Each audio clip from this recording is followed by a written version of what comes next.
after he screws all Americans just like Benedict Arnold. John McCain was to be the hero, but he morphed into Benedict Arnold overnight. He betrayed his fellow Americans by joining the slimeballs in the Democratic Party in what will go down as one of the most cowardly moves ever in Congress. His hatred for President Donald Trump caused him to screw his fellow countrymen. Well, Trump has 3 brutal words for him today, and Americans say he needs to go back to Arizona and stay there for whatever time he has left.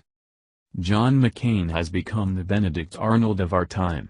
For 7 long years, Americans have suffered, and some have even died due to the scourge of Obamacare. Early this morning at 1:45 a.m., the Republicans under the order of the president tried one more time to get to 50 votes to begin the process of repealing Obamacare. Hoping and praying, many Americans were glued to their TV, looking for one man to enter the chamber, Vice President Mike Pence. Pence would be the tiebreaker. If all Republicans who had campaigned on repealing Obamacare, who had promised their constituents that, if they voted for them, they would make sure Obamacare was history, voted now to do just that, the Republicans would have 50 votes exactly, and Pence would then come in to break the tie and make it a reality. But, that didn't happen. No, there was one man who had promised his people that he would fight for them and make sure Obamacare would be a thing of the past, yet, when his vote was needed the most, he broke 7 years of promises with one word, no. That was John McCain, the hero, who had returned from his sickbed a few days before with fanfare to be the tie-breaking vote. Today, Chuck Schumer and Nancy Pelosi are praising John McCain, they just love the guy.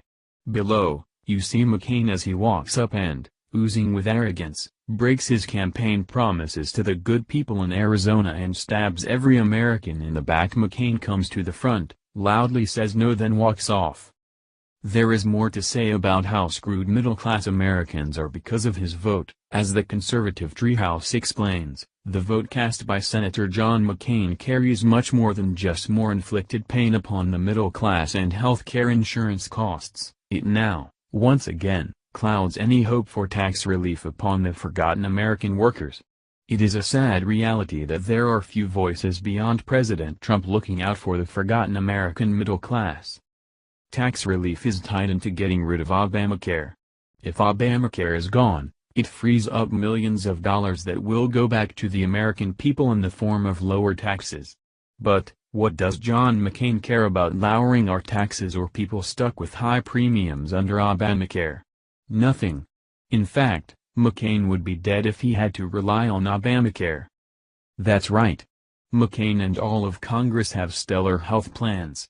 Under Obamacare, McCain's brain cancer would be just one of many, and he'd still be waiting to get his surgery.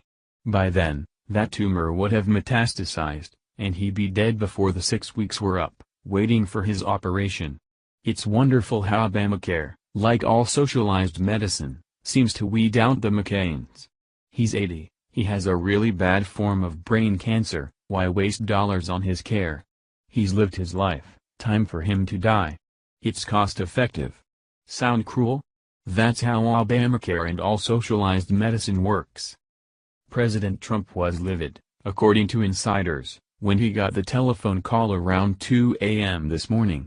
Trump had promised Americans that he would deliver us from the evil of Obamacare, but now, because of one sick old man who should have retired years ago, he is faced with starting all over again.